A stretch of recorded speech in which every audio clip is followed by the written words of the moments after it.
அந்த காலத்துல எல்லாம் படிக்கிறதுங்கிறது எப்படி தெரியுமா? குருகுல வாசம் செஞ்சு படிக்கணும். ஆசிரியருங்கிறவர் ஆசிரமத்தில் இருப்பார். அங்கே போய் அவருக்கு தொண்டுகள் செய்யணும். துணிகள்லாம் துவைச்சி போடணும். தூங்கும்போது காலை பிடிச்சி விடணும். புழுக்கமாக இருந்தால் விசிறி மட்டை எடுத்து விசிறணும். அப்படியே அப்பப்போ அவர் சொல்லிக் கொடுக்குற பாடத்தையும் கற்றுக்கணும். அவர் சொல்லிக் கொடுக்குற பாடங்களை ஓலைச்சுவடிகளில் எழுதிக்கணும். இதுதான் குருகுல வாசம்ங்கிறது. இப்போ மாதிரிலாம் கிடையாது. ஆக குருகுல வாசம்ங்கிறது மனசையும் பண்படுத்தும், அறிவையும் பண்படுத்தும். அப்படி ஒரு பயிற்சி அது. அந்த காலத்தில் பஞ்சபாண்டவர்கள் ஒரு குருகுலத்தில் படிக்க போனாங்களாம். ஏற்கனவே அங்கே ஒரு 15 பேர் இருந்திருக்கிறாங்க. இவங்களையும் சேர்த்து மொத்தம் 20 பேர். எல்லாரும் ரொம்ப ஆர்வத்தோடு அங்கே தங்கி படிச்சுக்கிட்டு இருக்கிறாங்க. 2 வருஷம் ஓடி போச்சு. எல்லாரும் ஊருக்கு திரும்ப வேண்டிய நேரம். ஆசிரியர் ஒவ்வொருத்தராக கூப்பிட்டார். இது வரைக்கும் என்ன கற்றுக்கிட்ட அப்படின்னு கேட்டார். அவங்க தாங்கள் எழுதி வச்சிருந்ததை சொன்னாங்க, கற்றுக்கிட்டதை சொன்னாங்க. அங்கே படிக்க வந்தவங்க எல்லாருமே புத்திசாலிகள். அது மட்டும் இல்லை, பல பேர் அரச குடும்பத்தை சேர்ந்தவங்க, இளவரசர்களாக வேற இருக்கிறவங்க. அதனால் அவங்கக்கிட்ட அபாரமான கல்வி அறிவை எதிர்பார்த்தார். ஒருத்தன் வந்தான், தான் எழுதி வச்சிருந்த சரித்திர பாடம் பூராவையும் படித்து காட்டினான். இன்னொருத்தன் வந்தான், தான் எழுதி வச்சிருந்த பூகோள பாடம் பூராவையும் படித்து காட்டினான். இப்படி ஒவ்வொருத்தராக அவங்க படித்தது என்னங்கிறத படித்து காட்டிவிட்டு போனாங்க. கடைசியாக தர்மர் வந்தார். பேசாமல் நிற்கிறார். தன் கையில் இருந்த ஓலைச்சுவடி கேட்டால் அவர் பிரிக்கவே இல்லை. ஆசிரியர் இவர்கிட்ட தான் அதிகமாக எதிர்பார்த்தார். ஆனால் இவரும் பேசாமல் நின்றுட்டு இருக்கிறார். நீ என்ன கற்றுக்கிட்ட சொல்லு, ஓலைச்சுவடியை பிரித்து படினார் அந்த முனிவர். தர்மர் அசையவே இல்லை. மெதுவாக சொன்னார், ஐயா, நான் கற்றுக்கிட்டது ஒன்றே ஒன்று தான். அதுதான் வாழ்க்கையில் எனக்கு ரொம்ப முக்கியமான பாடமாக அமையும் அப்படின்னார். என்னது, என்கிட்ட 2 வருஷ காலமாக படிச்சு விட்டு கடைசியில் கற்றுக்கிட்டது ஒன்றே ஒன்று தானா அப்படின்னார் முனிவர். அவருக்கு ஒன்றும் புரியல. மற்ற மாணவர்களை விட இவர் பண்புகளில் உயர்ந்தவர், அறிவில் சிறந்தவர், வயசில் முதிர்ந்தவர். இவரே இப்படி சொன்னால் மற்றவங்க நிலைமை என்னத்துக்கு ஆறுது? அவங்க ரொம்பவும் கெட்டு போயிடுவாங்களே அப்படின்னு அவர் யோசனை பண்ணார். தர்மா, நல்லா யோசனை பண்ணி பதில் சொல்லு. 2 வருஷமாக நீ கற்றுக்கிட்டது என்ன அப்படின்னு தானே நான் கேட்குறேன். அதை கொஞ்சம் யோசனை பண்ணி சொல்லுன்னார் முனிவர் கொஞ்சம் கோபமாக. தர்மர் முகத்தில் எந்த மாறுதலுமே இல்லை. இல்லையா, 2 வருஷமாக நான் கற்றுக்கிட்ட முக்கியமான பாடம் ஒன்றே ஒன்று தான்னார். இப்போ அந்த முனிவருக்கு கோபம் அதிகமாக வந்துடுச்சு. ஏன்பா, உனக்கு வெக்கமா இல்லையா? உன்னை விட வயசில் குறைஞ்சவங்க எவ்வளவு பாடம் கற்றுக்கிட்டு இருக்கிறாங்க, எவ்வளவு விரிவாக அவங்க படித்து காட்டினாங்க. நீயும் கூட நிறைய குறித்து வச்சிருக்கிற போல இருக்க, அதை ஏன் பிரித்து படிக்கக்கூடாது அப்படின்னார். ஐயா, நான் சொல்கிறது உங்களுக்கு ஏமாற்றமாக இருந்தால் என்னை மன்னிக்கணும். நான் ரொம்ப முக்கியமாக கற்றுக்கிட்டு இருக்கிறது ஒன்றே ஒன்று தான், மற்ற எதையும் சொல்கிறதுக்கு விரும்பலைன்னார். மாணவர்கள்லாம் சிரிச்சுட்டாங்க. முனிவருக்கு கோபம் அளவுக்கு மீறி வந்துட்டு ஓங்கி அரைஞ்சு விட்டார் தர்மரை அவர் கன்னத்தில். தர்மர் கண்ணை செவந்து போட்டுது, கண்கள் கலங்கி போச்சு. ஆனாலும் அவர் அமைதியை இழக்கலை, தலை குனிஞ்சு நிற்கிறார். இவருடைய புடிவாதம் முனிவருக்கு இன்னும் ஆத்திரத்தை உண்டாக்கி விட்டது. இன்னொரு கண்ணத்திலே அரைஞ்சார். எல்லாரும் பயந்து போய் அமைதியாக நின்றுட்டு இருக்கிறாங்க. முனிவர் கத்துறார், அப்படி நீ கற்றுக்கிட்ட அந்த முக்கியமான பாடம் தான் என்ன, அதையாவது சொல்லு அப்படின்னார். ஐயா, அதை மட்டும் ஒரு ஓலைச்சுவடியில் தனியாக குறித்து வச்சிருக்கிறேன், இந்தாங்க, இதை நீங்களே படித்து பாருங்கன்னார். தர்மர் ஓலைச்சுவடியை நீட்டினார். முனிவர் அதை வாங்கி பிரித்தார், சத்தம் போட்டு படித்தார். என்ன எழுதியிருக்காருன்னா, எப்படிப்பட்ட சோதனை ஏற்பட்டாலும் நிதானம் இழந்து கோபத்துக்கு ஆளாகக்கூடாது அப்படின்னு. இதுதான் அந்த ஓலைச்சுவடியில் அவர் எழுதி வச்சிருந்தது. அந்த ஒரு கணத்திலேயே முனிவரும் எல்லா மாணவர்களும் தர்மரை புரிஞ்சுக்கிட்டாங்களாம். அவர் கற்றுக்கிட்டது ஏட்டு சுரக்காய் இல்லை, வாழ்க்கையில் பயன்படக்கூடிய முக்கியமான அனுபவ பாடம். முனிவர் கண்களில் கண்ணீர். தர்மர் அன்போடு கட்டி தழுவிக்கிட்டார். அப்புறம் சொன்னார், தர்மா, என்னை மன்னிச்சுரு, நீ மாணவன் இல்லை, ஆசிரியன். நான் இது வரைக்கும் தெரிஞ்சிக்காத அனுபவ பாடத்தை நீ இப்போ எனக்கு கற்றுக் கொடுத்துட்ட அப்படின்னு சொன்னாராம். அதனால் நிதானம் தவறக்கூடாதுங்கிறது ரொம்ப முக்கியமான ஒரு செய்தி. ஒரு ஆசிரியர் மாணவனை ஒரு கன்னத்தில் ஓங்கி அரைஞ்சுட்டார். இவன் நிதானம் தவறல, அமைதியாக நின்றுக்கிட்டு இருந்தான். அவர் ஒரு தடவை அரைஞ்சதும் எப்படி உன்னால் நிதானம் தவறாமல் இருக்க முடிஞ்சுது அப்படின்னு கேட்டாங்க நண்பர்கள். அவன் சொன்னான், நான் நிதானம் தவறி இருந்தா எங்கள் வாத்தியார் இன்னொரு கன்னத்துலேயும் அரைஞ்சிருப்பார், அது அதை விட பலமாக இருக்கும், அதனால தான் நான் அப்படி இருந்தேன் அப்படின்னு நானான். ஆக நாம் தெரிந்து கொள்ள வேண்டியது, வாழ்க்கையில் நிதானம் தவறாமல் இருக்க வேண்டும். அதுதான் வெற்றியின் ரகசியம். எனக்கு வாழ்க்கையே வெறுத்து போச்சு சார் அப்படின்னு சொல்லிட்டு ஒருத்தர் வந்தார். கொஞ்ச நேரம் பேசினதுக்கு அப்புறம் அவர் அப்படி சொல்லியிருந்தா அதில் ஒரு அர்த்தம் இருந்திருக்கும். வர்றதுக்கு முன்னாடியே வாழ்க்கை வெறுத்து போச்சுன்னு சொல்லிட்டு வர்றார். என்ன சார் விஷயம்னு விசாரித்தோம். எங்கள் வீட்டில் தினம் 3 வேளையும் ஒரே மாதிரி சாப்பாடு சார், வித்தியாசமே கிடையாது. இப்படியே 3 மாதமாக சாப்பிட்டுக்கிட்டு இருக்கிறேன். அதை விட பட்டினி கிடந்து செத்துடலாம்னு தோணுது அப்படின்னார். ஒரு பெரியவர் சொன்ன தத்துவத்தை சொல்கிறதுக்கு ஆள் கிடைக்காம தவிச்சுக்கிட்டு இருந்தோம். இப்போ ஒருத்தர் கிடைச்சிட்டார், விட்டுலாமா? உடனே அவரை உட்கார வச்சு சொல்ல ஆரம்பிச்சிட்டோம். அதாவது நாம் அனுபவிக்கிற உணர்வுகளில் களிப்பு, மகிழ்வு, ஆனந்தம், இது 3க்கும் ஒன்றுக்கு ஒன்று வித்தியாசம் உண்டு. மேம்போக்காக பார்க்குறதுக்கு இது 3 ஒன்று மாதிரி தோணும். ஆனால் அது அப்படி இல்லை. களிப்புங்கிறது உடம்பை பொறுத்தது, மகிழ்வுங்கிறது மனசை பொறுத்தது, ஆனந்தம்ங்கிறது ஆன்மாவை பொறுத்தது. இப்படி இந்த 3 வகையான அந்த சுவைப்புகளின் தன்மையும் வேறு வேறு. இப்போ முதல்ல களிப்புங்கிறத எடுத்துக்குவோம். நம்ம புலன்களுக்கு களிப்பை தரக்கூடிய பொருள்களுக்கு சில விசேஷ குணம் உண்டு. அது எப்படின்னா, சீக்கிரமே சலிப்பை உண்டு பண்ணும். ஒருத்தர் அந்த பொருளை எடுத்துக்கிட்டால் அது இன்னொருத்தருக்கு குறைஞ்சிரும். உணவு, உடை, இதெல்லாம் களிப்பை தரக்கூடிய பொருள்கள். இப்போ உதாரணத்துக்கு, ஒரு சாப்பாட்டு மேசையில் ஒரு பாத்திரத்தில் 10 இட்லி இருக்குது. அதில் ஒரு 2 இட்லியை நம்ம தட்டில் எடுத்து வச்சு சாப்பிட்றோம். நாம் சாப்பிட்ட அந்த இட்லி நிச்சயமாக எதிரில் உட்காந்துருக்கிறவருக்கு இல்லை, அவருக்கு உபயோகப்படாது. நாம் சாப்பிட்ட அதே இட்லியை அவரும் சாப்பிட முடியாது, அவர் வேறு தான் எடுத்து வச்சுக்கணும். அது மாதிரி நாம் ஒரு சட்டையை எடுத்து போட்டுக்கிறோம், அதே சட்டையை அதே நேரத்தில் இன்னொருத்தர் போட்டுக்க முடியாது. புலன்களுக்கு களிப்பை தரக்கூடிய இது மாதிரி பொருள்கள்லாம் முதல் தடவை நமக்கு கொடுக்குற களிப்பை 2வது தடவையும் கொடுக்காது. 3வது தடவை இன்னும் குறையும், கடைசியில் வெறுப்பாக மாறிடும். ஒவ்வொன்றா இட்லியை தொடர்ந்து சாப்பிட்றோம்னு வச்சுக்கோங்க, முதல் இட்லி தரக்கூடிய சுவையை 30வது இட்லி தராது. முதல் தடவை புது சட்டையை போட்டுக்கிறப்போ நமக்கு இருக்கிற களிப்பு அதே சட்டையை 100வது தடவையாக போட்டுக்கிறோம்னு வைங்க, அப்போ இருக்குமா? இருக்காது. இதுதான் களிப்பு. அதாவது சீக்கிரமே சலிப்பை தரக்கூடியது. ஒருத்தர் எடுத்துக்கிட்டால் இன்னொருத்தருக்கு குறைஞ்சி போகக்கூடியது. ஆனால் மகிழ்ச்சிங்கிறது அப்படி இல்லை. ஒருத்தர் அனுபவிக்கிறதுனால இன்னொருத்தருக்கு குறைஞ்சி போகாது. இப்போ காலையில் சூரியன் உதயம் ஆகிறத பார்த்து சந்தோஷப்படுறோம், அதையே இன்னொருத்தரும் பார்த்து சந்தோஷப்படலாம். ஒரு நல்ல சங்கீதத்தை கேட்குறோம், ஒரு அழகான ஓவியத்தை ரசிக்கிறோம், நீங்கள் ரசிக்கிற அதே நேரத்தில் இன்னொருத்தரும் அதை ரசிக்கலாம். அதனால் அது குறைஞ்சி போகிறதில்ல. இது மகிழ்வு. ஆனால் ஒன்று, ஒரே பாடலை திரும்ப திரும்ப கேட்டுக்கிட்டு இருந்தால் கடைசியில் அலுப்பு தட்டும். அதாவது மகிழ்வுங்கிறது எப்படின்னா, மற்றவங்களோட பகிர்ந்து கொள்றதுனால குறையாது. ஆனால் ஒரே பொருள் மீண்டும் மீண்டும் அனுபவிப்பை தர்றப்போ முதல்ல மகிழ்வு அதிகரித்து அதுக்கப்புறம் அது மங்கி மறைஞ்சு போயிடும். இதுதான் அந்த மகிழ்வுங்கிறதுக்கு இலக்கணம். சரி, இப்போ 3வதாக சுகம் தரக்கூடிய ஆனந்தம்ங்கிறது எப்படின்னா, இது நமக்கு உள்ளே இருந்து சுரக்கிறது. மனசு சலனங்கள்லேருந்து விடுபடுறப்போ இந்த ஆனந்தம் நமக்கு கிடைக்கும். இது நிலையான சுகம், ஆத்ம சுகம். களிப்பிலிருந்து மகிழ்வுக்கும், மகிழ்விலிருந்து ஆனந்தத்துக்கும் செல்றது தான் மனிதன் நடத்த வேண்டிய முக்கியமான பயணம். இவ்வளவு விஷயத்தையும் கேட்டுட்டு இந்த காலத்து பையன் ஒருத்தன் வந்தான். சார், இப்போ நீங்கள் ஒரு சாப்பாட்டு மேசையில் ஒரு 10 இட்லி வைக்கிறீங்க, என்ன உட்கார வைங்க, எதிரில் இன்னொருத்தனை உட்கார வைங்க. நான் களிப்பு, மகிழ்வுலாம் தாண்டி நேரடியாக ஆனந்தத்துக்கு பயணம் பண்ணி காட்டுறேன் அப்படின்னா.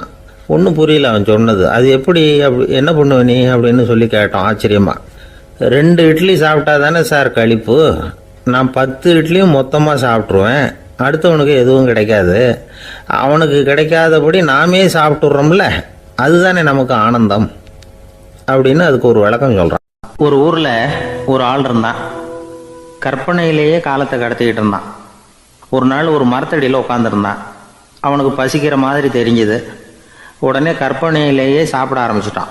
அதாவது எதிரில் இலை போட்டு சாப்பாடு போடப்பட்டிருக்கிறதாகவும் அதை இவன் சாப்பிட்றதாகவும் நினச்சிக்கிட்டு கையை மட்டும் வாய்க்கும் தரைக்குமா அப்படியும் இப்படியும் கொண்டுகிட்டு போய் பாவனை பண்ணிகிட்டே இருக்கிறான்.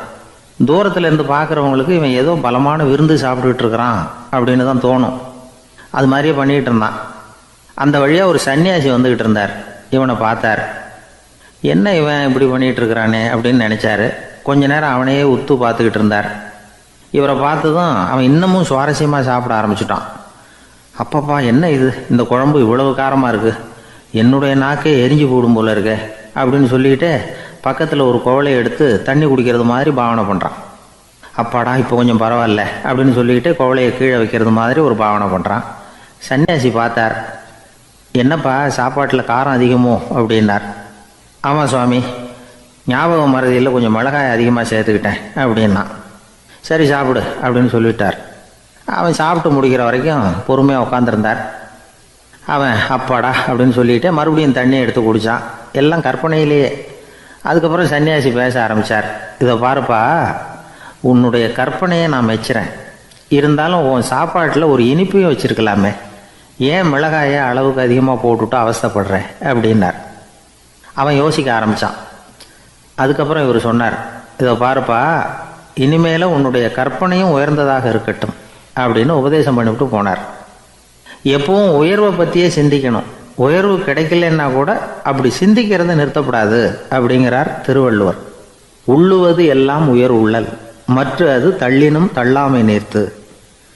ஊக்கம் இல்லாமல் உலகத்தில் வாழ்ந்து பிரயோஜனம் இல்லை. அதனால் உயர்வாகவே சிந்திக்கணும்.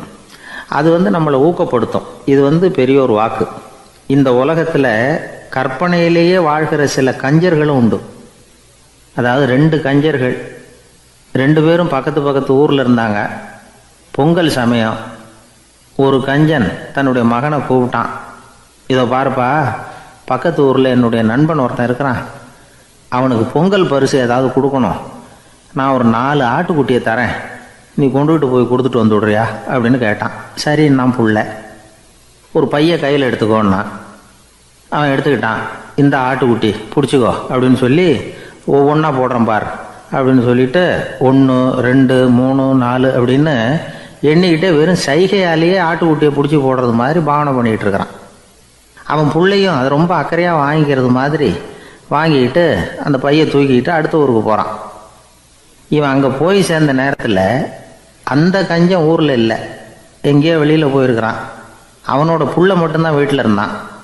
இவன் அவன்கிட்ட, இதை பாரு, எங்கள் அப்பா உங்கள் அப்பாவுக்கு ஆட்டுக்குட்டி கொடுத்து அனுப்பியிருக்கிறாரு, பிடிச்சிக்கோ அப்படின்னு சொல்லி பாவனையிலேயே ஒவ்வொன்றா எடுத்து அவங்ககிட்ட கொடுத்துட்டான். அவனும் வாங்கிட்டான் வாங்கிறது மாதிரி. அப்புறம் சொன்னான், சரிப்பா, நானும் பதிலுக்கு ஏதாவது ஒன்றுகிட்ட கொடுக்கணும் இல்லையா, அதனால் அந்த பையை பிடி, ஒரு 10 எலுமிச்சம்பழம் தரேன், பதிலுக்கு அதை நீ எடுத்துகிட்டு போ அப்படின்னு சொல்லி கையாலேயே ஒவ்வொன்றா எடுத்து போடுறது மாதிரி பாவனை பண்ணிவிட்டான். அவனும் ரொம்ப நன்றி அப்படின்னு சொல்லிவிட்டு அதை வாங்கிட்டு போயிட்டான். கொஞ்ச நேரம் கழித்து வெளியில் போயிருந்த அப்பங்காரன் திரும்பி வந்தான். உள்ள சொன்னான், அப்பா, உன்னோட நண்பர் அவருடைய மகன் மூலமாக உனக்கு 6 ஆட்டுக்குட்டி கொடுத்து அனுப்பியிருந்தார், நானும் பதிலுக்கு ஒரு 10 எலுமிச்சம்பழம் கொடுத்து அனுப்பியிருக்கிறேன் அப்படின்னா. எப்படிடா கொடுத்தேன்னு கேட்டார் அப்பா. இப்படி தான் கொடுத்தேன்னு சொல்லி சைகையிலேயே காட்டினான். இதை பார்த்ததும் அப்பங்காரனுக்கு பயங்கரமாக கோபம் வந்துட்டுது. பலார்னு அரைஞ்சுட்டான் பையனை. ஏன்ப்பா அரைஞ்ச, 10 எலுமிச்சம்பழம் கொடுத்துட்டேனே அப்படிங்கிறதுக்காகவா அப்படின்னு கேட்டான். அது கூட பரவாயில்ல, நீ காட்டுற சைகையை பார்த்தா ஆரஞ்சு பழம் சைஸுக்கு இருக்குதே, அவ்வளவு பெருசாக ஏன் கொடுத்த, அதுதான் எனக்கு கோபம் அப்படி. இயேசுநாதர்கிட்ட ஒருத்தர் கேட்டாராம், இயேசுவே என்னை எவ்வளவு நேசிக்கிறீர்கள் அப்படின்னு. அவர் தன்னுடைய 2 கைகளையும் அகல விரித்து இவ்வளவு என்று சொல்லி சிலுவையில் உயிர் நீத்தார் அப்படின்னு சொல்லுவாங்க. அதாவது அந்த நேசிப்புக்கு எல்லை கிடையாது, அதே போல மன்னிப்புக்கும் எல்லை கிடையாது. இது இயேசுநாதர் சொல்லி கொடுத்த ஒரு பாடம்.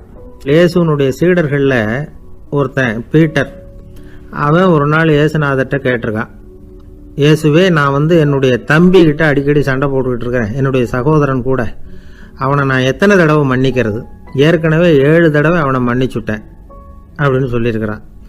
அப்போ இயேசு சொன்னாராம், மன்னிக்கிறதுக்கு எத்தனை தடவைங்கிற கணக்கெல்லாம் கிடையாது, எத்தனை தடவை உன்னுடைய சகோதரன் உன்னை கோபப்படுத்துகிறானோ அத்தனை தடவை நீ மன்னிக்கிறதுக்கும் தயாராக இருக்கணும், அதுதான் அப்படின்னு சொன்னாராம். அப்போ இவனுக்கு ஒன்றும் புரியல, இது என்ன அவன் தப்பு பண்ணிக்கிட்டே இருப்பான், நாம் மன்னிச்சுக்கிட்டே இருக்கிறதா அப்படிங்கிறது மாதிரி குழப்பமாக இருந்திருக்கிறான். அப்போ இயேசுநாதர் தன்னுடைய சீடன் பீட்டர்கிட்ட ஒரு கதை சொன்னாராம். அந்த கதை இன்றைக்கு நாம் எல்லாரும் சிந்தித்து பார்க்க வேண்டிய ஒரு கதை. அதாவது மன்னிப்பை விரும்புகிறவர்கள் மன்னிக்கவும் தயாராக இருக்க வேண்டும் அப்படிங்கிறது தான் அந்த கதையினுடைய தத்துவம். அந்த இயேசுநாதர் சொன்ன கதை என்னன்னா, ஒரு மன்னர் இருந்தார். அவர் ஒரு நாள் அரண்மனையில் உட்காந்து கணக்கு வழக்குகள்லாம் பார்த்துக்கிட்டு இருந்தார். நம்ம அரண்மனையிலேருந்து யார் யார் அரசாங்க கடன் வாங்கியிருக்கிறாங்க, யார் யார் திருப்பி செலுத்தியிருக்கிறாங்க அப்படிங்கிற விவரத்தையெல்லாம் பார்த்துக்கிட்டு இருந்தார். அப்போ தான் புரிஞ்சுது, அந்த அரண்மனையில் வேலை செய்கிற ஒருத்தனே அரசாங்க கடன் வாங்கியிருக்கிறான். எவ்வளவு? 10,000 பொற்காசுகள் வாங்கியிருக்கான் கடன். இந்த 10,000 பொற்காசுகளை திருப்பி செலுத்தலை அரசாங்கத்துக்கு. இது மன்னர் கவனத்துக்கு வந்தது. உடனே நம்ம அரண்மனையில் இருக்கிறவனே அரசு கடன் வாங்கி திருப்பி செலுத்தாமல் இருக்கான், அவனை கூப்பிட்டு வாங்கன்னு சொல்லி கூப்பிட்டுட்டு வந்தாங்களாம். விசாரிச்சிருக்கிறாங்க, என்னப்பா நீ எவ்வளோ ஒன்று? ஆமாங்க 10,000 பொற்காசுகள் வாங்கியிருக்கிறேன், இன்னும் திருப்பி கட்டலைன்றிருக்கான். உடனே அவர் மன்னர் சொல்லியிருக்கிறார், நம்ம சட்டத்திட்டப்படி நீ உடனே பணத்தை திருப்பி கட்டிடு. அப்படி உன்னால் கட்ட முடியலன்னா உன்னுடைய வீடு வாசல் சொத்து சுகம் எல்லாத்தையும் விற்று அந்த பணத்தை அரசு கருவூலத்தில் சேர்த்துக்கிறதுக்கு நானே ஏற்பாடு பண்ணிடுறேன் அப்படின்னு அந்த மன்னர் சொன்னாராம். இவன் அப்படியே அதிர்ச்சி ஆகிட்டான். அப்படியே பொத்துன்னு காலில் விழுந்தானா. மன்னா என்னை மன்னிச்சுங்க, என்னால் முடியல, எனக்கு மன்னிப்பு கொடுங்க அப்படின்ட்டுருக்கான். உடனே அவர் எழுந்திரிச்சு, சரி நீ மன்னிப்பு கேட்டுவிட்ட, அதனால் உன்னை மன்னிக்கிறேன், நீ பணம் கட்ட வேண்டாம் அப்படின்னு சொல்லி அந்த மன்னர் அவனை விட்டுட்டாராம். பணத்தையும் தள்ளுபடி போட்டார், நீ திருப்பி கட்ட வேண்டான்னு. இவனுக்கு ரொம்ப மகிழ்ச்சி. அதனால் ரொம்ப உல்லாசமாக வந்துகிட்டு இருக்கிறான். தெருவில் வந்துக்கிட்டு இருக்கிறப்ப இவங்கிட்ட கடன் வாங்கின ஒருத்தன் எதுக்கு வந்துக்கிட்டு இருக்கான். அவன் இவங்கிட்ட ஒரு 100 பொற்காசுகள் கடன் வாங்கியிருக்கான்.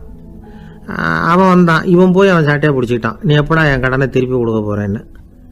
அவன் இப்போ முடியல, கொஞ்சம் பொறுத்துக்கா, அப்புறம் தரேன் இருக்கான். அதெல்லாம் முடியாது, நீ கொடுத்து தான் ஆகணும் அப்படின்னு இவன் புடிவமாக சொல்கிறான். இப்போ நிலைமையை பாருங்கள், இவன் ஏற்கனவே 10,000 பொற்காசுகள் அரசாங்கத்தில் கடன் வாங்கினா அதுக்கு மன்னிச்சு விட்டுட்டார் இவனை. ஆனால் இவன் இன்னொருத்தனை மன்னிக்கிறதுக்கு தயாராக இல்லை. இவங்கிட்ட கடன் வாங்கின இன்னொருத்தன் 10 பொற்காசுகள், அவனை மன்னிக்க தயாராக இல்லை. அவனை கொண்டு போய் நீதிமன்றத்தில் கொண்டு போய் நிறுத்தி தண்டனை வாங்கி கொடுத்துட்டான். நீதிபதி என்ன சொன்னார், அந்த இவன் வாங்கின பொற்காசுகளை திருப்பி கட்டுற வரைக்கும் ஜெயிலில் இருக்கணுங்கிறது தீர்ப்பு. ஆனால் உடனே அரசர் காதில் விழுந்தது. சொல்லிட்டாங்க, உங்ககிட்ட மன்னிப்பு வாங்கிட்டு போனானே ஒருத்தன், அவன் இன்னொருத்தனை மன்னிக்கிறதுக்கு தயாராக இல்லை, அவனை கொண்டு போய் ஜெயிலில் அடைச்சிட்டான் அப்படின்னு. உடனே மன்னர் பார்த்தார், இவனை மறுபடியும் கூப்பிட்டு வர சொன்னார். தபாரப்பா, நான் உன்னை மன்னிச்சு விட்டேன், ஆனால் நீ இன்னொருத்தனை மன்னிக்கிறதுக்கு தயாராக இல்லை, அதனால் என்னுடைய தீர்ப்பையும் மாத்துறேன், நீயும் அரசு கடன் தீர்ற வரைக்கும் ஜெயிலில் தான் இருக்கணும் அப்படின்னு சொல்லி ஜெயிலுக்கு அனுப்பிச்சிட்டாராம். இப்படி ஒரு கதையை இயேசுநாதர் தன்னுடைய சீடருக்கு சொன்னதாக ஒரு வரலாறு. அது என்ன, அதிலேருந்து நாம் புரிந்து கொள்ள வேண்டியதுன்னா, நாம் மன்னிக்கப்படணும்னு நாம் விரும்புகிறோம்னா நாம் இன்னொருத்தரை மன்னிக்கிறதுக்கு தயாராக இருக்கணும். அதனால் நாம் இன்னொருத்தரை யாரையும் மன்னிக்க மாட்டோம், ஆனால் என்ன இன்னொருத்தர் மன்னிக்கணும் அப்படிங்கிறது மாதிரி செய்யக்கூடாதுன்னு சொல்லுவாங்க. அது மாதிரி நாம் இப்போ இது தப்பாக புரிஞ்சுக்கிறவங்களும் இருக்கிறாங்க. பாவம் மன்னிப்புங்கிறதுலாம் எதுக்குன்னா, அதாவது மறுபடியும் பாவம் செய்யாமல் இருக்கிறதுக்காக தான். அதான் மன்னிக்கிறாரே அப்படிங்கிறதுக்காக மறுபடியும் பாவம் பண்ணிகிட்டு இருக்கிறது இல்லை. அதான் ஒருத்தர் கேட்டாராம், பாவத்திலேருந்து மன்னிப்பு கிடைக்கணும்னா நீ என்ன செய்யணும் அப்படின்னு கேட்டிருக்கார். அதுக்கு அவன் சொல்லியிருக்கிறான், நான் முதல்ல பாவம் செய்யணும், அப்போ தானே மன்னிப்பு கிடைக்கும் அப்படின்னு நானாம். இப்படிப்பட்டவர்கள் தான் இன்றைக்கி உலகத்தில் அதிகமாக இருக்கிறாங்க. அதனால் இந்த மன்னிப்பின் மகத்துவங்கிறது இயேசுநாதர்கிட்டேருந்து தான் நாம் புரிஞ்சுக்கணும். அந்த இயேசு சொன்ன அந்த மன்னிக்கிற மனோபாவம் இருந்தால் இன்றைக்கி உலகம் பூராவும் அமைதி பூங்காவாக இருக்கும். அதில் ஒன்றும் ஆச்சரியமே இல்லை, அதில் ஒன்றும் சந்தேகமும் இல்லை. அதனால் மன்னிக்கிற மனோபாவத்தை நாம் எல்லாரும் நமக்குள்ளே வளர்த்து கொள்ள வேண்டும் அப்படிங்கிறது தான் நாம் இன்றைக்கு எல்லோரும் சிந்தித்து பார்க்க வேண்டிய ஒரு செய்தி. ஒரு ஊரில் ஒரு மன்னர் இருந்தார். அவர் பக்கத்து தேசத்து மேலே படையெடுக்கணும்னு நினச்சிக்கிட்டு இருந்தார். அதையும் தன்னுடைய நாட்டோட சேர்த்துக்கணுங்கிற ஆசை. எப்போ படையெடுக்கலாம்னு யோசிச்சுக்கிட்டு இருந்தார். இப்படி யோசிச்சுக்கிட்டு இருந்த சமயத்தில் ஒரு பெரியவர் அவரை தேடிட்டு வந்தார். அவர் அடிக்கடி வருவார், அவர்கிட்ட பேசிக்கிட்டு இருப்பார். இப்போ அப்படி தான் வந்தார். என்ன மன்னா யோசனைன்னாரு. இவர் தன்னுடைய யோசனையை சொன்னார். இந்த சமயத்தில் மன்னருக்கு தாகம் எடுத்தது, தண்ணி குடிக்கணும் போல இருந்தது. உடனே அங்கே இருந்த ஒரு அரண்மனை பணியாளரை கூப்பிட்டார். போய் கொஞ்சம் தண்ணி கொண்டு வாப்பா அப்படின்னார். அந்த பணியாளர் போனார், ஒரு கோலையில் தண்ணி கொண்டு வந்தார். ராஜா கிட்ட நீட்டினார். ராஜா அதை வாங்கி குடிக்கிறதுக்காக வாய்கிட்ட கொண்டுட்டு போனார். அந்த நேரம் பார்த்து, மன்னா கொஞ்சம் பொறுங்கன்னார் இந்த பெரியவர். ஆவலோட குடிக்க போன மன்னர் அப்படியே நிறுத்திக்கிட்டு பெரியவரை பார்த்தார். இப்போ அந்த பெரியவர் சொன்னார், மன்னா, இப்போ உங்களை விட வலிமை உள்ள ஒரு சக்தி உங்களுக்கு தண்ணி கொடுக்க மறுத்துடுதுன்னு வைங்க, உங்களை குடிக்க விடாமல் தடுத்துடுது அப்படின்னா, இப்போ இந்த ஒரு கோவளை தண்ணீரை என்ன விலை கொடுத்து வாங்குவீங்க அப்படின்னு கேட்டார். இப்போ எனக்கு இருக்கிற தாகத்துக்கு என்னுடைய அரசாங்கத்தில் பாதியையாவது கொடுத்து இந்த தண்ணியை வாங்கறதுக்கு தயங்க மாட்டேன்னார் அவர். சரி, இப்போ அந்த தண்ணியை குடிங்கன்னார் பெரியவர். மன்னர் ஆவலோடு அந்த தண்ணியை குடிச்சு முடிச்சார். அதுக்கப்புறம் கொஞ்ச நேரம் தன்னுடைய படையெடுப்பை பற்றி சொல்லிக்கிட்டு இருந்தார். கொஞ்ச நேரம் கழித்து மறுபடியும் இந்த பெரியவர் கேட்டார், மன்னா, இப்போ நீங்கள் ஒரு கோவலை தண்ணீரை குடிச்சு முடிச்சுட்டீங்க. இப்போ அந்த தண்ணீர் உங்கள் உடம்பை விட்டு வெளியில் வரக்கூடிய பாதை அடப்பட்டு போச்சு அப்படின்னு வச்சுங்க. அதை வெளியேற்றுவதற்காக நீங்கள் எவ்வளவு செலவழிப்பீங்க அப்படின்னு கேட்டார். மன்னர் யோசனை பண்ணார். அப்படி ஒரு நிலைமை ஏற்பட்டு போச்சுன்னா என்னுடைய அரசாங்கம் பூராவையும் அதுக்கு ஈடா தர்றதுக்கு கூட தயங்க மாட்டேன்னார். இப்போ அந்த பெரியவர் சொன்னார், எந்த அரசாங்கத்தின் மதிப்பு ஒரு கோவலை தண்ணீர் அளவுக்கு கூட இல்லையோ அந்த அரசாங்கத்தை அடையணுங்கிற பேராசையில் மனிதர்கள் தங்களுடைய சகோதரர்கள் கூடவே சண்டை போட்டுக்கிறாங்களே, அதில் ஏதாவது அர்த்தம் இருக்குதா அப்படின்னாராம். மன்னருக்கு இப்போதான் அர்த்தம் புரிஞ்சுதான். மனசில் தெளிவு உண்டாச்சு. தன் மனசுக்குள்ளே உண்டான வெறியை விரட்டி அடிச்சு விட்டார். அதுக்கப்புறம் நிம்மதியாக ஆட்சி புரிஞ்சார். இப்படி ஒரு கதை. உயிருக்கு என்ன விலை கொஞ்சம் யோசனை பண்ணி பாருங்கள். ஆனால் அது இப்போ எவ்வளோ மலிவாக போயிட்டுது, அதையும் யோசனை பண்ணி பாருங்களேன். ஆசை பேராசையாக மாறுது, அப்புறம் அது வெறியாக ஆகுது, அதுக்கப்புறம் பைத்தியம் பிடிக்குது. இந்த காலத்து மனிதர்களுக்கு 2 விதமான பைத்தியம் பிடிச்சிருக்கிறதாக ஒரு பெரியவர் சொல்கிறார். ஒன்று பணம், இன்னொன்று அதிகாரம். இதெல்லாம் எவ்வளவு காலத்துக்கு நீடிக்கும்? ஒரு சர்வாதிகார நாட்டில் 3 பேர் ஜெயிலில் இருட்டு அறையில் பேசிக்கிட்டு இருக்கிறாங்க. நீ எப்படி இந்த ஜெயிலுக்கு வந்த அப்படின்னு ஒருத்தர் கேட்டாராம். இந்த நாட்டு ராஜாவை ஆதரித்து நான் பிரச்சாரம் பண்ணினேன், அதனால் கூட்டத்தில் தகராறு வந்துட்டுது, கலவரமாக போச்சு, அதுக்கு நான் தான் காரணம்னு அரெஸ்ட் பண்ணி இங்கே கொண்டாந்து போட்டாங்க அப்படின்னாராம் அவர். சரி, நீ எப்படி இங்கே வந்த அப்படின்னு இன்னொருத்தரை பார்த்து கேட்டிருக்கார். நான் இந்த நாட்டு ராஜாவை எதிர்த்து பிரச்சாரம் பண்ணேன், அதனால் கலவரம், அரெஸ்ட் பண்ணி கொண்டாந்து போட்டாங்கன்னார். சரிப்பா, நீ எப்படி அங்கே வந்த அப்படின்னு 3வது ஆளை பார்த்து இவங்க கேட்டாங்களாம். இதுக்கு அந்த ஆள் மெதுவாக வெளிச்சத்துக்கு நான் தான் இந்த நாட்டு ராஜா அப்படின்னாராம். கிபி 1078 வருஷம் மார்ச் மாதம் 19ஆம் தேதி திங்கட்கிழமை அதிகாலை நேரம் ஒரு குழந்தை பிறந்தது. எங்க தெரியுமா? காஸ்பியன் கடலுக்கு தெற்கே பாரசீக மொழி வழங்கிய தபரிஸ்தான் மாநிலத்துல ஜீலான்கிற புனித நகர், அதோட புறநகர் பகுதியில் உள்ள நீப்புங்கிற ஊர்ல தான் அந்த குழந்தை பிறந்தது. அந்த இடம் இப்போ ரஷ்யாவில் இருக்கு. அந்த குழந்தை யாருன்னு நினைக்கிறீங்க? அதுதான் முஹித்தீன் பெருமான், ஆன்மீக சாதனைகள் புரிந்த மகான் முஹித்தீன் ஆண்டகை. தன்னுடைய 18வது வயசுல உயர்கல்விக்காக ஜீலான் நகரத்தை விட்டு பகுதாத் நகரத்துக்கு புறப்பட்டு போறார். இளம் பிராயம் தானே, அதனால துணைக்கு ஒரு வர்த்தக கூட்டத்தோட சேர்ந்து போயிட்டு இருக்கிறார். ரொம்ப தூரம் போகணும். ஒவ்வொரு இடமா தங்கி தங்கி போயிட்டு இருக்கிறாங்க. ஒரு இடத்துல ஒரு கொள்ளை கூட்டம் பயங்கரமான ஆயுதங்களோட அவங்கள வழிமறிச்சுட்டுது. அந்த வர்த்தக கூட்டம் வச்சிருந்த பொருள்களை எல்லாம் அவங்க பறிச்சு விடுறாங்க. இவங்களும் பயந்துகிட்டு இருந்தது எல்லாத்தையும் அவங்க கிட்ட கொடுத்துடுறாங்க. முஹித்தீன் ஆண்டகை மட்டும் இதையெல்லாம் பார்த்துக்கிட்டு தனியா ஒதுங்கி நிற்கிறார். ஒரு 18 வயசு பையன் மட்டும் இப்படி தனியா அநாத சிறுவன் மாதிரி நின்றுட்டு இருக்கிறத அந்த கொள்ளை கூட்டத்தில் இருந்த ஒருத்தன் பாக்குறான். கிட்ட நெருங்கி வர்றான். அலட்சியமாகவும் கிண்டலாகவும் உங்ககிட்ட ஏதாவது இருக்குதா அப்படின்னு கேட்கறான். இவங்கிட்ட என்ன இருக்க போகுது அப்படிங்கிற நம்பிக்கையில அவன் அப்படி கேட்கறான். உடனே இவரு இருக்குதே, என்கிட்ட 40 தீனார் இருக்கு அப்படிங்கிறார். இப்படி சொல்லியும் அந்த கொள்ளைக்காரனுக்கு நம்பிக்கை வரல. என்னடா அவன் விளையாடாத, பொய் சொல்லாத, உண்மையை சொல்லு அப்படிங்கிறான் அவன். உண்மையைத்தான் சொல்றேன், என்கிட்ட 40 தீனார் இருக்கு அப்படிங்கிறார் இவர். எங்க வச்சிருக்கிற அப்படின்னு கேக்குறான். சட்டையின் விழாப்புறத்துல உள்ள பகுதியில அதை வச்சு தச்சிருக்கிறாங்க அப்படின்னு உண்மையை சொல்றார். உடனே கொள்ளை கூட்ட தலைவன் அதை கத்தியால கீறிப்பார் அப்படின்னு உத்தரவு போடுறான். அந்த சட்டையை கிழிக்கிறாங்க. உள்ள இருந்து 40 பொற்காசுகளும் பொல பொலன்னு கீழே கொட்டுச்சு. அதை பார்த்த உடனே அந்த கொள்ளை கூட்ட தலைவன் மலைச்சு போய் நின்னுட்டான். காசை பார்த்துட்டு அவன் மலைச்சு போகல, பொய் பேசாத அந்த பையனோட நேர்மையை பார்த்துட்டு அவன் அப்படி நின்னான். மெதுவா அந்த பையன் கிட்ட வந்தான். ஏன்பா, நீ என்ன பணக்கார குடும்பமா அப்படின்னு கேட்டான். அப்படிலாம் இல்ல, எனக்கு அப்பா இல்ல, அம்மா மட்டும்தான் உண்டு. எங்க அப்பா எனக்குன்னு விட்டு போன சொத்தே இந்த 40 தீனார் தான் அப்படின்னாரு இவர். அப்படி இருந்துமா உண்மை பேசணும்னு ஆசைப்பட்டேன், என்கிட்ட ஒண்ணும் இல்லைன்னு ஒரு வார்த்தை சொன்ன உன்னை விட்டுருப்போமே அப்படின்னா அவன். அப்படி இல்லைங்க, நான் இறைவன் திருநாமத்தை அறியக்கூடிய கல்வி ஞானத்துக்காக இப்ப போயிட்டு இருக்கிறேன். இறைவன் திருநாமத்தை உச்சரிக்க வேண்டிய நாவால பொய் பேசக்கூடாதுன்னு எங்க அம்மா சொல்லியிருக்கிறாங்க. அதனால நான் எப்பவுமே பொய் சொல்ல மாட்டேன் அப்படின்னு என்னுடைய தாய்க்கு வாக்கு கொடுத்துருக்கிறேன் அப்படின்னார் அவர். முஹியத்தீன் பெருமான் வார்த்தைகளை கேட்ட அந்த கொள்ளையர்கள் மனம் திருந்தி நல்லவங்களா ஆயிடுறாங்க.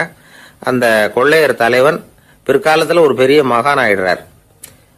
பெரியவர்கள் வாழ்க்கையில நடக்கிற இது மாதிரி சம்பவங்கள் தான் நாம நல்ல விதமா வாழறதுக்கு துணையா இருக்கும். அந்த காலத்துல கொள்ளையர்களே பெரியவங்க செயலை பார்த்து மனம் திருந்தி இருக்கிறாங்க. இந்த காலத்துல யார் இப்படி இருக்கிறா? இந்த காலத்துல மகான் ஒருத்தரை பார்த்தேன், எனக்கு வேண்டியப்பட்ட மகான். ஏங்க நீங்களும் மகான் ஆகிறதுக்கு முன்னாடி கொள்ளை அடிச்சுட்டு இருந்தீங்களா அப்படின்னு கேட்டேன். அவர் மெதுவா கண்ணை திறந்து என்ன நிமிந்து பார்த்தார். அப்படி இல்லப்பா, நான் கொள்ளை அடிக்கிறதுக்காகத்தான் மகானாவே ஆகி இருக்கிறேன் அப்படின்னு சொல்லிவிட்டு மறுபடியும் கண்ணை மூடிட்டார். ஒரு சிகை அலங்கார கூடம், ரொம்ப சுறுசுறுப்பாக எல்லாரும் வேலை செஞ்சுக்கிட்டு இருக்கிறாங்க. முடிவெட்டிக்க வந்திருக்கிறவங்க நிறைய பேர், எல்லாரும் வரிசையாக உட்காந்துருக்குறாங்க. அந்த சமயத்தில் திடீர்னு கதவை திறந்துக்கிட்டு ஒருத்தர் உள்ளே வர்றார். அவர் ஒரு பெரிய மனிதர், அவரும் முடிவெட்டிக்கிறதுக்காக தான் உள்ளே வந்திருக்கிறார். அவரை பார்த்த உடனே அங்கே வரிசையில் உட்காந்துருந்தவங்க எல்லாரும் எழுந்திரிச்சு அவர்கிட்ட வந்துட்டாங்க. அவரை சுற்றி நின்றுக்கிட்டாங்க. எப்படி இருக்கிறீங்க, நல்லா இருக்கீங்களா அப்படின்னு விசாரிக்க ஆரம்பிச்சிட்டாங்க. எல்லாம் முடிஞ்சதும் வந்தவர் கேட்டார், வரிசையில் கடைசியாக இருக்கிறவர் யார் அப்படின்னு கேட்டார். ஏன்னு கேட்டாங்க. நான் அதுக்கு அடுத்தபடியாக உட்காரணும், அதுக்காக தான் கேட்குறேன் அப்படின்னார். உடனே அங்கே இருந்தவங்கெல்லாம் என்ன சொன்னாங்க தெரியுமா? நீங்கள் வரிசையில் காத்திருக்கக்கூடாது, நீங்கள் அரசாங்கத்தின் தலைவர், உங்களுக்கு நேரம் முக்கியம், அதனால் நீங்கள் முன்னாடி போங்க அப்படின்னு சொன்னாங்க. ஆனால் அதை அவர் கேட்கல. தோழர்களே, உங்களுடைய கருத்துக்கு ரொம்ப நன்றி. எல்லாரும் வரிசையாக தான் வரணும், அதுதான் முறை. வரிசையில் வரணுங்கிற நடைமுறையை நானும் பின்பற்ற விரும்புகிறேன். நாம் எல்லாரும் சமமானவர்கள் அப்படின்னார். இப்படி சொல்லிவிட்டு வரிசையில் கடைசியாக இருந்த ஒரு நாற்காலியில் போய் உட்காந்துக்கிட்டார். தன் சட்டை பையில் இருந்த ஒரு செய்தித்தாளை எடுத்தார், படிக்க ஆரம்பிச்சிட்டார். ஆனால் அங்கே இருந்தவங்களால இதை பார்த்துக்கிட்டு சும்மா இருக்க முடியல. ஒருத்தர் எழுந்திரிச்சு வந்தார். ஐயா, இப்போ என்னுடைய முறை வந்திருக்குது, நான் தான் போக வேண்டிய முறை. உங்களை இங்கே காத்திருக்க வைக்கிறத விட ஒரு 5 ஆண்டுகளுக்கு கூட நான் முடிவெட்டிக்காமே இருந்துட முடியும் அப்படின்னார். அவர் மறுபடியும் சொன்னார், ஐயா, நீங்கள் வரிசை முறையை தாண்டி போக விருப்பப்படல, சரி, ஆனால் என்னுடைய முறையை மாற்றி கொடுக்கறதுக்கு எனக்கு முழு உரிமை இருக்குது. இதுக்கு பதிலாக உங்களுடைய கடைசி இடத்த நான் எடுத்துக்கிறேன், இதை நீங்கள் மறுக்க முடியாதுன்னார்.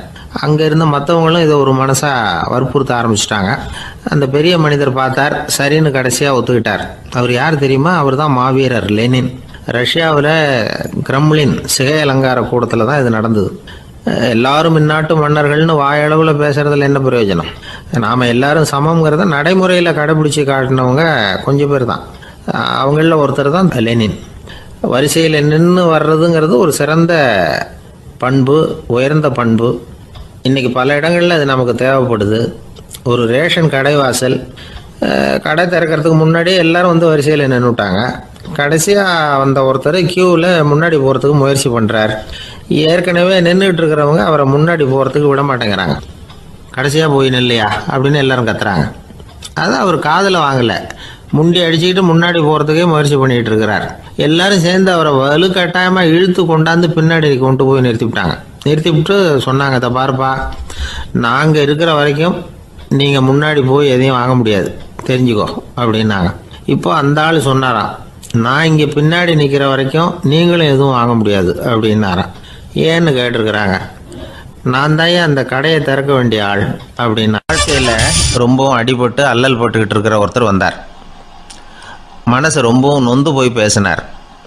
இந்த உலகத்தில் மனுஷனாக பிறந்ததை விட மாடாக பிறந்திருக்கலாம் சார் அப்படின்னார். திடீர்னு என்கிட்ட இப்படி சொன்னால் அதுக்கு நான் என்னங்க பண்ண முடியும் அப்படின்னேன். உங்ககிட்ட வரணும்னு தோணுச்சு, அதனால் வந்தேன் அப்படின்னார். சரிங்க, இப்படி ஒரு யோசனை வந்ததுக்கு என்ன காரணம் அப்படின்னு சொல்லி அவர்கிட்ட கேட்டேன்.